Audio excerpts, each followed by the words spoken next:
నేను అనుకున్నా, నాకు అందరు చెప్పారు, సార్ ఆయన సిద్ధం పోస్టర్లు పెట్టేస్తారు సార్, మీరు కూడా ఇలా పెట్టి ఇట్లా అనాలి ఇలా అనాలంటే అప్పుడు నేను సినిమాలో కూడా చేయను ఇలాంటి పంచ్ డైలాగ్. ఊరికన్నా అంటే నేను కూర్చోబెట్టి నువ్వు సిద్ధం అంటే అతను వాళ్ళు ఏం ఎక్స్పెక్ట్ చేస్తారు వైసీపీ వాళ్ళు? యుద్ధం, గుర్తుపెట్టుకో.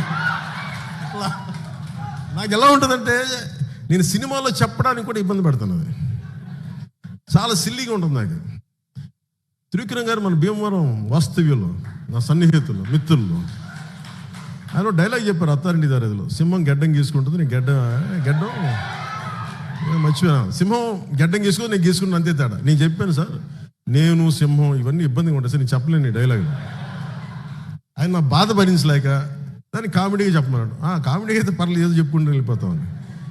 అలా కాకుండా నేను సింహం లాంటి వాడిని, గట్టిగా సింహం లాంటి వాడిని జగాన్ని గుర్తుపెట్టుకో ఇవన్నీ చెప్పను నేను.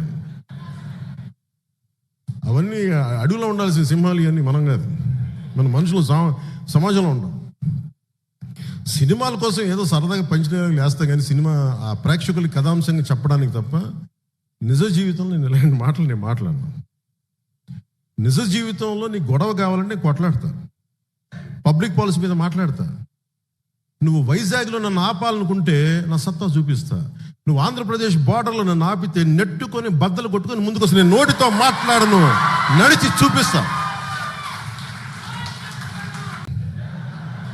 నేను అనుకున్నా, నాకు అందరు చెప్పారు, సార్ ఆయన సిద్ధం పోస్టర్లు పెట్టేస్తారు సార్, మీరు కూడా ఇలా పెట్టి ఇట్లా అనాలి ఇలా అనాలంటే అప్పుడు నేను సినిమాలో కూడా చేయను ఇలాంటి పంచ్ డైలాగ్. ఊరికన్నా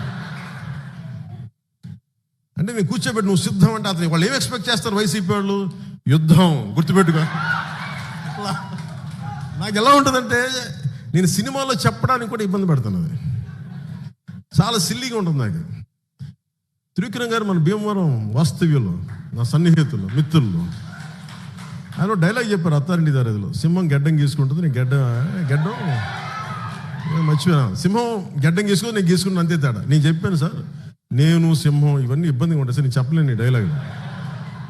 ఆయన నా బాధ భరించలేక దాన్ని కామెడీగా చెప్పమన్నాడు. కామెడీగా అయితే పర్లేదు, ఏదో చెప్పుకుంటూ వెళ్ళిపోతామని. అలా కాకుండా నేను సింహం లాంటి వాడిని, గట్టిగా సింహం లాంటి వాడిని జగాన్ని గుర్తుపెట్టుకో ఇవన్నీ చెప్పను నేను. అవన్నీ అడవిలో ఉండాల్సిన సింహాలు ఇవన్నీ మనం కాదు, మన మనుషులు సమాజంలో ఉంటాం. సినిమాల కోసం ఏదో సరదాగా పంచడానికి వేస్తాం కానీ సినిమా ఆ ప్రేక్షకులకి కథాంశంగా చెప్పడానికి తప్ప నిజ జీవితంలో నేను ఇలాంటి మాటలు నేను మాట్లాడను. నిజ జీవితంలో నీకు గొడవ కావాలంటే కొట్లాడతా, పబ్లిక్ పాలసీ మీద మాట్లాడతా. నువ్వు వైజాగ్లో నన్ను ఆపాలనుకుంటే నా సత్తా చూపిస్తా. నువ్వు ఆంధ్రప్రదేశ్ బార్డర్లో నన్ను ఆపితే నెట్టుకొని బద్దలు కొట్టుకొని ముందుకు వస్తే నేను నోటితో మాట్లాడను, నడిచి చూపిస్తా.